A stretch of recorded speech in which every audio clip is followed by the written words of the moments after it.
Ang katotohanan at tuntunang magbibigay linaw sa lahat ng isyong panrelihiyon sa buhay ng tao. Talakayin ang katotohanan, maging bukas ang isip at tanggapin ang katotohanan. Talakayin ang katotohanan, lahat ng relihiyon ay welcome sa palatuntunang ito. Huwag mahiya, makinig at magtanong sa Talakayin ang katotohanan. At ngayon, narito ang inyong lingkod, Brother Khalid Sanchez.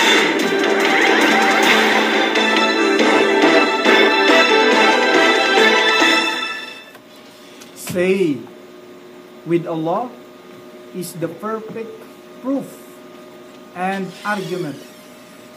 Had He so willed, He would indeed have guided you all. Quran chapter 6, the verse ayah is 149.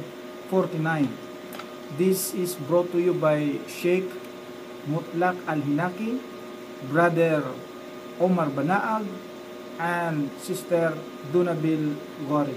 Bismillahirrahmanirrahim. Qalu subhanaka la ilma lana illa ma 'allamtana innaka antal alimul hakim. Assalamu alaikum sa aking mga kapatid na mga Muslim. Magandang hapon po sa mga kababayang mga Kristiyano na nakikinig po sa hapong ito sa ating palatuntunan, ang talakayin ang katotohanan. Sa muli po, samahan niyo po kami sa loob ng isang oras sa pagtalakay at sa pagsagot ng mga katanungan na inyo pong ipinadala sa amin. Ngunit bago po dyan, nais ko po munang bigyang daan po yung ating panawagan, ang Mindanao People Dawah Association. Patuloy pa rin sa kanyang pamamahagi ng libreng Islamikong babasahin. Ang ating pong tanggapan ay matatagpuan po sa panulukan ng Ruales at Sinsuat Street. Dito po yan sa lungsod ng Cotabato.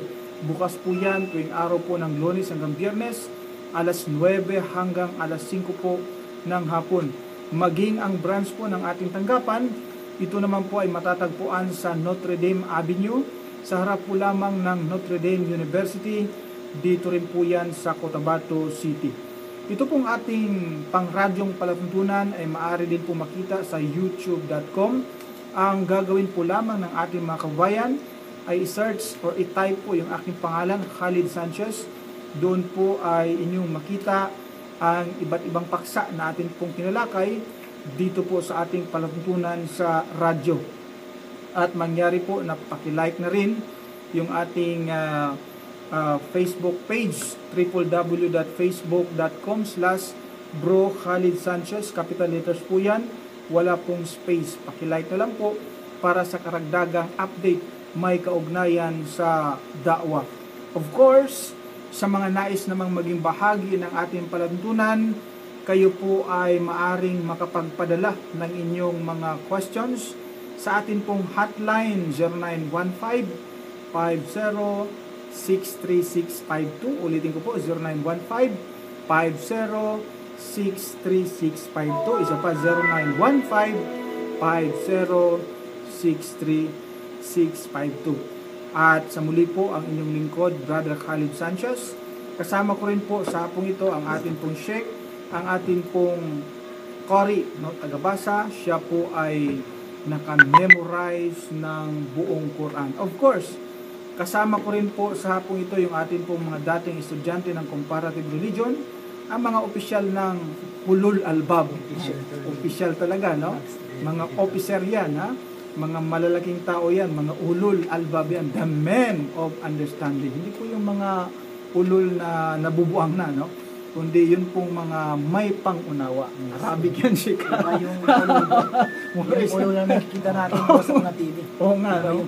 Iba yun. Hindi sila mga the men of understanding. Kasama natin sila ngayon sa pagsagot po ng mga katanungan, questions, may kaugnayan sa Islam, sa inyong mga tanong.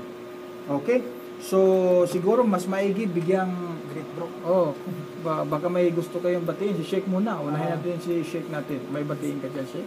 Baka may gusto kang batiin dyan. Mga minamahal sa buhay, mga pag-ibig sa buhay. Hindi dapat mawala yan bro. Oo nga eh. Kasi minsan bro, yung mga listener natin. Correct, oo. Gusto nilang pakinggan. Ayun. Kasi gusto nila mapakinggan yung boses ni Sheikh ba? Gusto man nila makita ito pero nakatago daw Nakatago sa ano Sige, sige. Yung ano mo, yung kanina? Yung kanina. Okay, binabati ko nga po si Ustad Abu Abdullah dyan po sa ating Kingdom of Saudi Arabia. Masya Allah. Riyadh po. At sa aking mga kabats dyan dati sa Ubay bin Kab. Assalamualaikum warahmatullahi wabarakatuh. Hindi na sila magtatampo dahil nilahat mo na Sheikh, no? At of course, ang matagal na nawala, ito siya, lulubog, lilitaw, pero okay na rin yun. At least nakalitaw pa ba, Sheikh, no? Si Haji Lolo. Bumati ka, Lolo, kasi matagal ka nang hinahanap ng ating mga listener. At sa iyong pagbabalik, lambingin mo naman. Sige. A'udzu billahi minasyaitonir rajim. Bismillahirrahmanirrahim. Assalamualaikum warahmatullahi jami'an wabarakatuh sa mga kapatid po namin sa pananampalatayang Islam at sa mga kababayan po namin mga Kristiyano. Ako po ay muling magbabalik, si Haji Lolo. At binabati ko po ang mga kasama ko dyan sa Ubay bin Kab at saka dito sa center po, sa Mindanao People Dawa Association. Okay, alhamdulillah. Yan, no?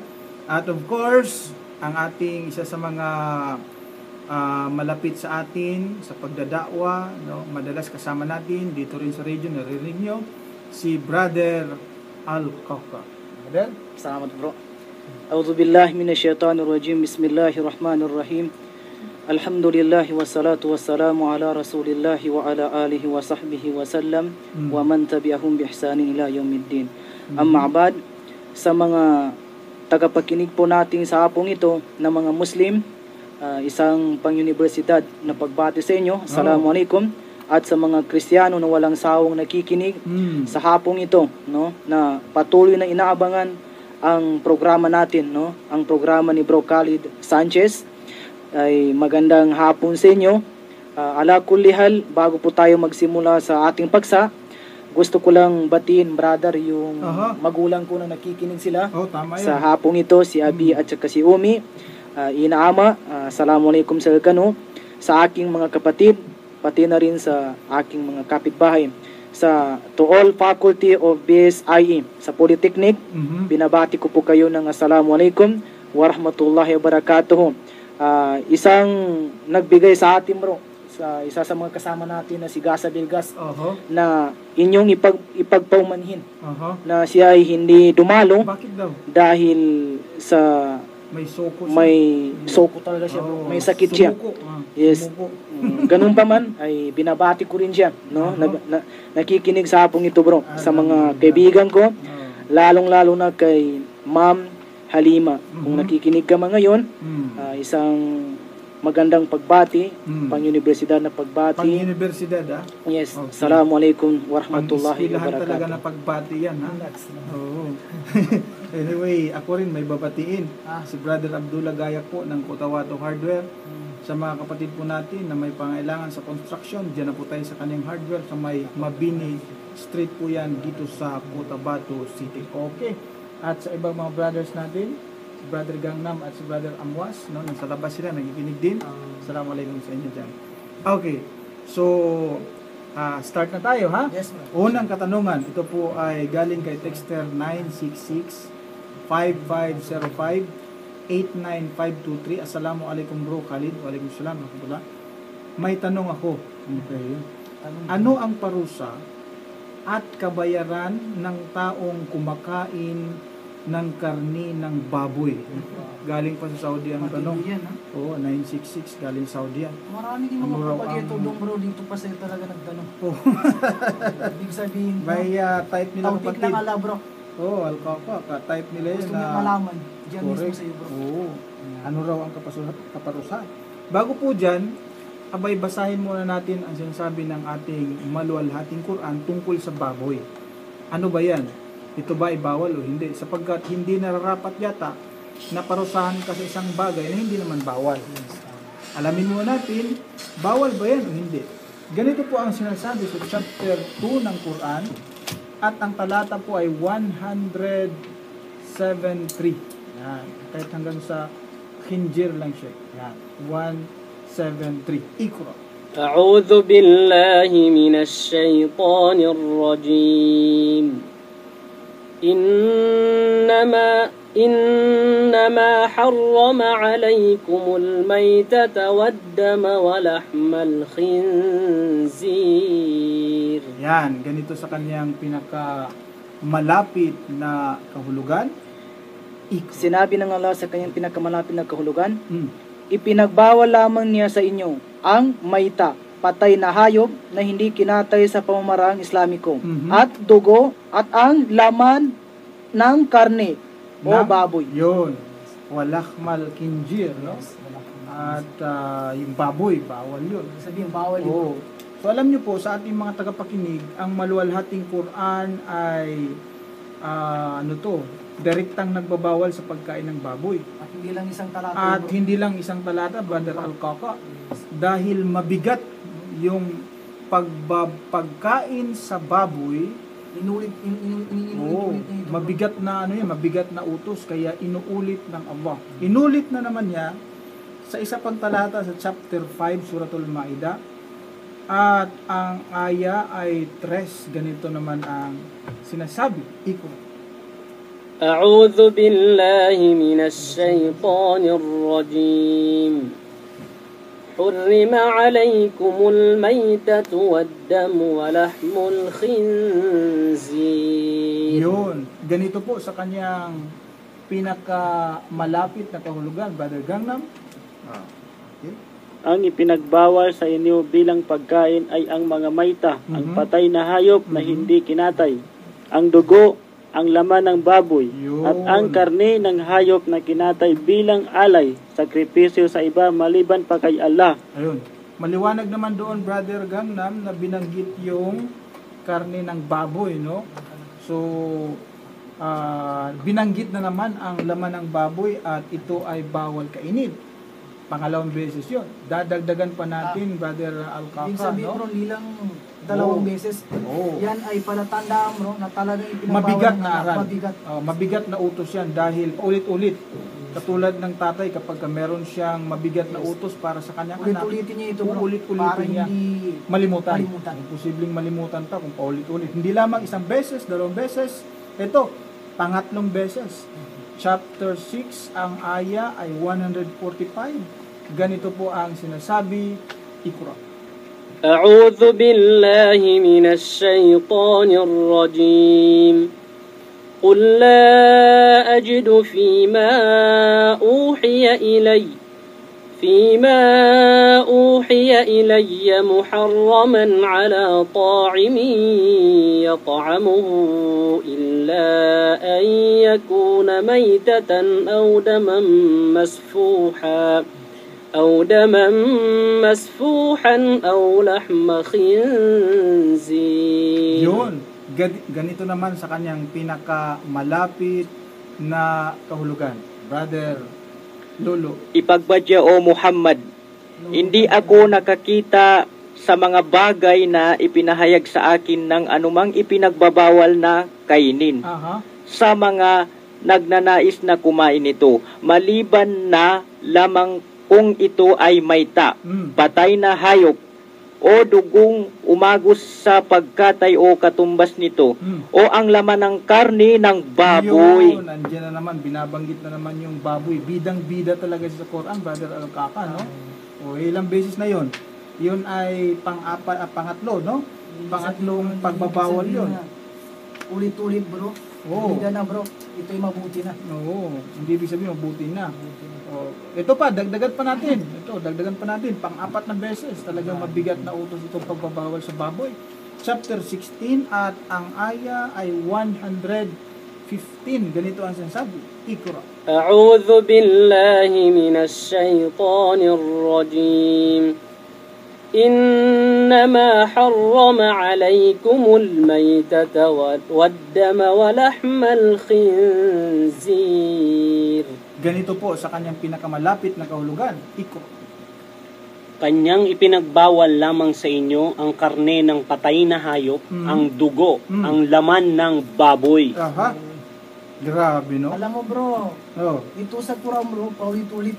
Paulit-ulit. Kung di yata ko nagkakamali bro, maging sa Biblia, yan ay Paulit-ulit din. paulit-ulit din bro. Oo. Yun ay napaka, no? Mabigat na Mabigat utos talaga. yan. Yung pinagbabawal. Sapagkat ito ay paulit-ulit na ipinagbabawal sa maluwalhating Quran. Sa mga pilosopo, sabi niya, paulit-ulit nga, karni lang baboy lang naman ang sinasabi.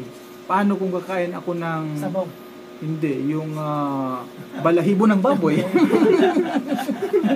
Oh, di ba? Grabe Kasi naman karni katapo ng yun bro. baboy. Pati yung balayibo ng Oo. baboy. Ibig sabihin na karni ng baboy lang ang bawal. O edi ang kainin mo yung balat. Ano ba mga pilosopong ganyan, no? Oo. Balat ang sa kanya. O di kaya Magkadikit din dun sa karni ng baboy bro. Oo naman. So, Hindi bawal. naman magkakaroon ng ano yan, kapag may laman, may balat talaga yan, di ba? O, tinutubuan pa yan ng balahibo, di ba? Logic lang bro. Logic. Kailangan ng konting pag-isip. Para maintindihan. Para- Okay. Ngayon, dadakuan natin ang baboy. Ang baboy, ang Biblia pala, no? Maging wag ka masyadong magpa-apekto, Brother Amos. Sa Biblia po ng ating mga kababayan, mga Kristiyano, abay napakabigat din ng pagbabawal tungkol sa baboy. Oo.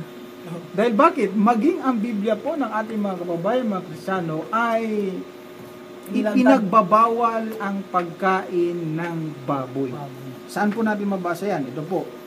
Sa Leviticus muna tayo. Yan. Leviticus 11 at ang mga talata ay 7 hanggang sa 8. Pakitake note po sa lahat ng mga kapatid po, kababayan po natin, mga Kristiyano, na nakikinig po sa ating palatuntunan. Ganito po ang sinasabi. At ang baboy, yan, baboy na naman, no? Hindi sinasabing baka, baboy talaga. Sapagkat may hati ang paa at baak, datapot hindi ngumunguya, karumal-dumal nga sa inyo. Huwag kayong kakain ng laman ng mga iyan, at ang bangkay ng mga yaon ay huwag ninyong hihipuin, mga karumal-dumal nga sa inyo. Malupit, Brother Amwas, ang Biblia. Dahil bakit? Abay, okay pa sa Quran pala. Dahil sa Quran, hindi sinasabing bawal pati paghipo, no? Pero dito sa Biblia, Yung paghipo hindi pa lang lang. ang pagkain ang pinagbabawal sa baboy, kundi maging ang paghipo. Maging ang paghipo, ha? Yung hawakan lang bro. Paghawak, paghipo. Bawal mag-alaga. Bawal hipuin ang baboy. Grabe. Kahit paghipo. Kala ko yung bawal ang hipuin, yung mga magagandang dalaga, pati pala yung mga baboy. Ano ba yung pagkakaiba ng yung hipo bro Oo. na salita at ulit kayo yung hawak? Ano yung pagkakaiba? Discrimination. Kapag hawak kasi, pwede namang humawak ka lang, hindi mo rin nahipuan.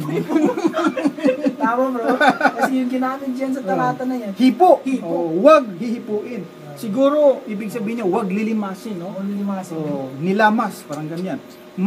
At hindi lang isang beses na sinabi sa Biblia na bawal kainin o hipuin ang baboy. Ito pa, dadagdagan ko pa. Sa aklat ng Deuteronomio 14 at ang talata ay 8, ganito naman ang sinasabi. At ang baboy na naman siya, sapagkat may hating paa, ngunit hindi ngumunguya, ito'y marumi sa inyo. Hindi sinabing malinis. Marumi siya. Ang laman nila'y huwag ninyong kakainin, at ang kanilang bangkay ay huwag hihipuin. Napakalinaw na instruction ng Biblia, huwag hipuin, huwag kakainin. Wala nang mas lilinaw pa nito. Ngayon, ilulusot ng mga kumakain ng baboy, sabihin nila, sa panahong Kristiyano po, abay, pwede nang kumain ng baboy. Kasi yan is nasa lumang tipan. Lumang Ngayon tipan may daw. bagong tipan na ngayon. Yun ang malaking Yun ang kanilang problema. palusot. Ang problema nito, Brother Alcaca, Yes bro. merong malinaw na instruction sa Biblia na bawal kainin ang baboy. Ngunit walang malinaw na instruction sa Biblia na pwedeng kainin ang baboy. Ganun ba bro? Wala eh. Nasaan Kahit halongkatin mo ang buong Biblia, mula sa Genesis hanggang sa Apokalipsis, wala kang mabasang malinaw na instruction sa Biblia? na pwede nang kainin ang baboy. Wala eh. Kasi kailangan kapag ang Diyos mag-amenda siya ng batas, malinaw yung Malinaw. kanyang instruction. Hayag bro. Oo, kapag ikay congressman, gagawa ka ng batas, kapag ka-amyendahan mo yung isang batas, dapat malinaw yung amendment mo. Sabihin mo na bawal kainin ang baboy ayon sa batas mo na ginawa. Ngayon, gusto mong amyendahan ito. Kapag ka-amyendahan mo, babaguhin mo, dapat malinaw rin ang amendment mo. Sabihin mo na, pwede Malinis nang na. kainin ang baboy. At ito'y Ganon. malinis na. Oo. Ang problema, walang ganyan sa Biblia. Walang mabasa sa Biblia na ang baboy ay maari nang kainin Actually bro, yung mga letra por letra. Wala. yung mga madalas bro na ganyan bro, yung nagsasabi na malinis ng baboy, yung mga nag-aalaga ng ganyan, Correct. bro. Kasi siyempre siya yung nag-aalaga sa baboy bro. Oh. So kailangan yung takpan bro. Correct. Ito ay malinis uli kaya pwede nang kainin. Ngayon, dadakuan natin yung tanong niya. Ang tanong naman niya talaga, actually, Brother Alcaca, ay kung ano daw ang parusa sa kumakain ng baboy. Oo. Inuna lang natin yung pagbabawal, no? Pero ang tanong niya, ano ang parusa doon sa mga kumakain ng baboy? Maganda yung Direct ang tanong niya, at kailangan direct din ang question. Yes bro. Oo. No, direct pala ang sagot. No? Ito, ngayon, ang direktang sagot, doon po sa mga kumakain ng baboy, huwag po kayong magagalit ha. Ang babasahin ko po ay Biblia. Ito po ang parusa sa mga taong kumakain ng baboy. Alam mo siya, ayon sa Biblia, yung mga kumakain po ng baboy, yung tumatadtad ng baboy, sila rin ay tatadtarin at lilitsunin bilang parusa sa kanila. Biblia yung bro. Yes, Biblia nagsabi. Makain ka ng litson baboy, Matindi lilitsunin ka rin, tatadtarin ka rin. Yun ang parusa sa kumakain ng baboy. Kahit hindi ka na kuwan bro, prituin, Yes. saksakin ka lang bro, Ay, oo naman, masakit yun. masakit. Masakit ito. Siguro kung mamili ka, mas okay na siguro na maging baboy ka kaysa tatadtarin at lilitsunin ka, no? Oo bro. Oo. At least kung magiging pero pangit pa rin. Maging baboy ka, Brother Amos, parang Mas sige na, doon ka na lang mas sa malinaw yung- tatadtarin. Oo. mas mabuti na yung ganun bro. Oo. Kaysa natadarin ka pa bro, baboy ka na ngayon bro eh. Tadarin ka pa. Tinadtad, tapos lilitsunin pa. Lilitsunin ka pa. Sige nga, basahin ko na lang. Ay, ito, hanapin nyo dyan sa Ilonggo, basahin nyo rin ha. So, sino magbasa ng Bisaya? Anong ganito siya, hanapin bro? yan. Isayas, unahin ko muna sa Tagalog. Pagkatapos, buksan nyo dyan sa, kay babasahin natin ha. Isayas 66, umpisahan ko sa 15 hanggang sa 17. Okay? Isayas 66, 15 hanggang 17, Brother Amwas, ito para sa ito. Lovingly yours. Okay. Sapagkat narito, ang Panginoon ay darating na may apoy, at ang kanyang mga karo ay magiging parang ipu-ipo, upang igawad ang kanyang galit na may kapusukan, at ang kanyang saway na may ningas ng apoy. 16. Sapagkat sa pamamagitan ng apoy, magigipagpunyagi ang Panginoon, at sa pamamagitan ng kanyang tabak sa lahat ng mga tao, at ang mapapatay ng Panginoon ay magiging marami. Sino itong papatay ng Panginoon sa pamamagitan ng apoy at tabak? Ito po, 17. Silang nangagpapakabanal at nangagpapakalinis na nagsisiparoon sa mga halamanan sa likuran ng isa sa gitna, na nagsisikain ng laman ng baboy at ng kasuklam-suklam at ng daga. Sila'y darating sa isang wakas na magkakasama, sabi ng Panginoon. Malupit, Brother Alcaca. Malupit talaga bro. Dahil sa galit ng Diyos, yung galit niya merong kapusukan. Ibig sabihin talagang abot ng no? Alam mo, kapag galit ang isang tao sa kanyang kapwa-tao at gusto niya itong patayin, sapat na yung isang bala lang. Ngunit kung sobra ang galit niya dito, hindi sasapat yung isang bala lang, Brother Alcaca. Kahit patay niya, gusto pa niyang tatadtarin. Yung overkill. Yes, overkill. At ganun nga ang naramdaman ng Panginoon sa mga taong kumakain ng baboy. Isipin mo ha. Nagalit man siya bro. Oo. Isipin mo ha. Susunugin ka, tapos tatadtarin ka pa. Grabe na. Matindi. Matindi bro. Ganon ang parusa sa kanya. Basahin nga natin sa Ilonggo, Brother Alcaca. Mag-Ilonggo ka muna ngayon, ha? Okay, sa Ilonggo. May nakikinig ng mga Ilonggo ngayon, sige. Okay. Para po sa mga taga-Ilonggo. Okay. Kay pagahukman ni Yahweh, paagi sa kalayo, kag sa iya espada, Aha. ang buog os nga katauan, kang madamo ang pamatyo ni Yahweh, ang mga nagapagkabalaan kang nagantilo, sang ila kaugalingom paagi, sa pagkatado sa mga hardin, kag sa pagsunod sa babae. Sige. Ito yung- May babae dyan. Wala namang babae sa akin. Wala naman bro, no? Mahilig babae Kasi dyan, eh. iba't iba naman yung kanang talata bro. Okay. Nga pari, nga yara sa tunga, ang mga nagakaon, Ah. yung nagakain, Oh. sang karne, sang mga baboy, Okay. mga manogag, mga ilaga, Aha. ang ila mga hinimuan, kag nga buko magatapos yung hinali. Mm. Siling ni Yahweh, Pati pala manog, meron dyan, no? Tama, May manog na sinasabi, no? Alam niyo, manog, ahas. Ito ba ako ulitin ko para hindi maguguluhan yung mga Ilonggong yan. Ito. Tanawa, si Yahweh nagakari sa tunga sang kalayo. Ang iya mga karwahi kaangay sang buhawi sa pahaganhagan sang iya kaakig sa kasingkal kag sang iya pamahog sa nagadaba-daba nga kalayo. Ibig sabihin na talagang blazing fire, ganyan. Kay pagahukman ni Yahweh, paagi sa kalayo kag sa espada. Kita mo? Kalayo kag espada, dalawa, no? Ibig sabihin, tatantarin ka, tapos susunugin ka pa. Ang bugos nga katawhan. Kag madamo ang pamatyon ni Yahweh. Madamo daw ang pamatyon. Sino ang pamatyon? Ito. Ang mga nagapakabalaan kag nagatinlo sang ila kaugalingon paagi sa pagkadto sa mga hardin kag sa pagsunod sa babae nga pari nga yara sa tunga. Ano ibig sabihin mo? Yung babae. Wala namang ganun dito sa Tagalog, babaeng pari eh. Babaeng pari wala eh. Iba-iba talaga ang Biblia, no? Ang mga nagakaon sang karni sang mga baboy. Yan. Kumakain ng karni ng baboy, kasama pala yun sa papatayin niya, no? Ng Diyos. Espada pa naman Oo, ang gamit. mga manog. Ibig sabihin, ahas. Maraming kumakain ng ahas ngayon. Kag mga ilaga. Ang mga hinimuan, kag mga buko. Magatapos sing hinali siling ni Yahweh. Ayun. Tindin mo na yun. Yan.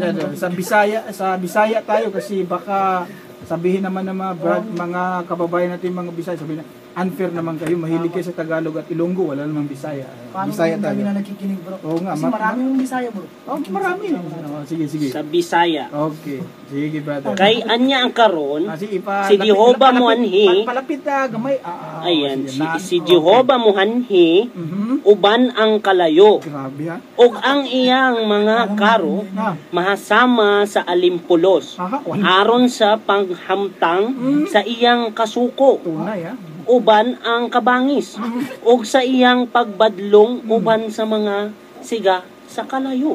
Tatalunin na si Bilga sa Bilga. Sige. Kay pinaagi sa kalayo si Jehovah, kalayo si Jehovah, mupahamtang sa hukom, og pinaagi sa iyang espada, ibabaw sa tanang unod, og ang mga pinatay ni Jehovah daghan. Sino? Okay. Daghan.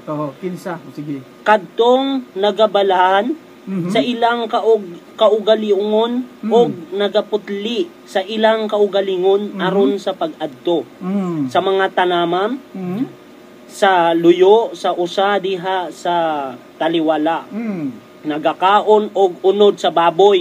Unod sa baboy. Unod sa baboy og ang dalumtanan og ang ilaga. Silang tanan magadungan sa pagdangat sa katapusan.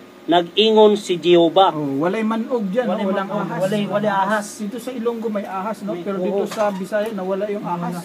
Kinain na siguro, pero nawala. Yung sa Tagalog bro. Wala rin. Bro. Walang babaeng pari dito. Baka kinain din siguro yun. Eto, ako magbabasa Bisaya ha. Kay ani akaron. Yan. Tunay na Bisayan.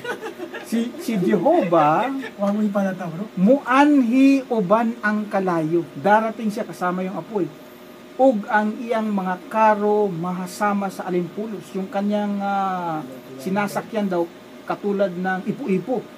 aron sa pagpahamtang sa iyang kasuko uban ang kabangis upang iparating yung kanyang galit kasama yung mapusok na galit yon ug sa iyang pagbadlong uban sa mga siga sa kalayo. Sa masamang ginagawa nila. Kay pinaagi sa kalayo si Jehova mopahamtang sa hukom ug pinaagi sa iyang espada ibabaw sa tanang unod sa lahat ng tao ug ang mga pinatay ni Jehova marami no, marami siyang papatayin. Sino yon? Ito kadtong nagabalaan sa ilang kaugalingon o nagaputli sa ilang kaugalingon aron sa pag-adto sa mga tanaman sa luyos sa usa diha sa taliwala nagakaon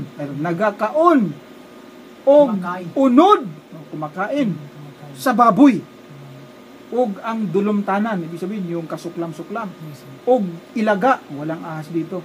Silang tanan magadungan sa pagdangat sa katapusan nag-ingon si Jehova. Lahat daw sila sabay-sabay na mamamatay.